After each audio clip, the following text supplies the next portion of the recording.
evolutivamente, a gente tem esses pontos, né, de marco evolutivo da destruição articular, em que o estreitamento articular é progressivo, a reação óssea fica nítida, o desalinhamento, o crescimento com osteófitos, é o mesmo padrão que a gente observa nas articulações como um todo. Não é diferente na coluna, lembrando então que além de mãos, quadris, joelhos, coluna também é um importante sítio da osteoartrite. A gente tem aqui osteófitos, né, que crescem a partir dos corpos vertebrais, um crescimento lateral com alguma reação óssea associada e esclerose junto, né? Então é um padrão semelhante que acontece em diversos sítios, dependendo do local acometido. No quadril, a gente tem um quadril direito relativamente preservado, né? Aqui o fêmur, colo femoral, cabeça do fêmur, e ali o acetábulo, onde ele se insere, né, se articula, onde a gente consegue notar bem essa linha articular, e a gente vê que à esquerda a gente tem uma perda dessa estrutura, né? A gente não consegue definir bem a linha articular, o osso está crescido, a gente vê cistos, enfim, uma perda arquitetural ali importante por conta dessa degradação, né, da articulação. E um outro achado radiográfico que a gente precisa mencionar é a condrocalcinose, né? A condrocalcinose, então, diz respeito à calcificação de estruturas articulares, periarticulares, e ela está associada ao depósito do cristal de pirofosfato de cálcio, e ela, com frequência, se associa à osteoartrite. Então, independentemente daqueles achados que a gente mencionou, a gente também pode encontrar imagens mais claras, né, mais radiolucentes, mais nítidas, né, no meio da cartilagem, representando calcificação desse tecido, né? Então é um achado radiográfico que sugere a presença desses cristais depositados nessa estrutura. Passando então para uma espondiloartropatia, espondilite anquilosante, a gente sabe das limitações funcionais associadas ao quadro de espondilite.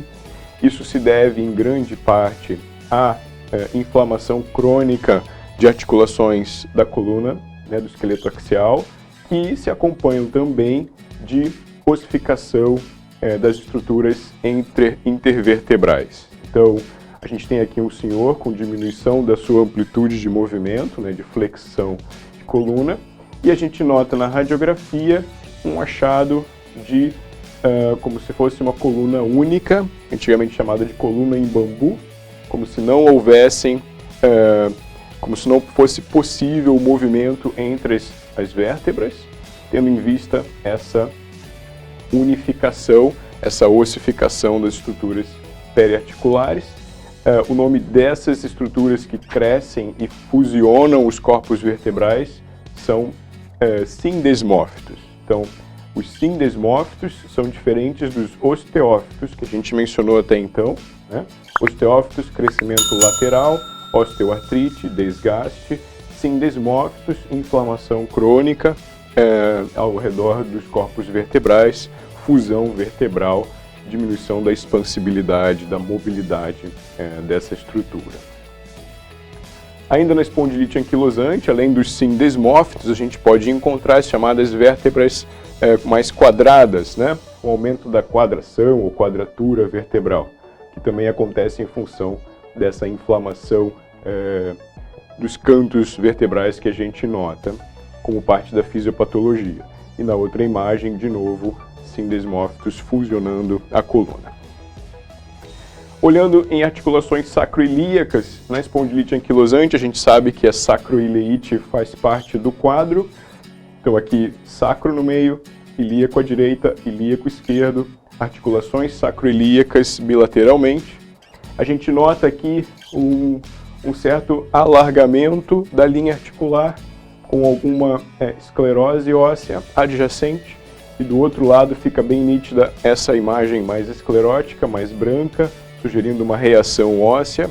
Então ali a gente tem uma sacroileite, à direita sem dúvida, à esquerda muito provável, bilateral, que representa então esse quadro clínico de inflamação articular axial nesse contexto.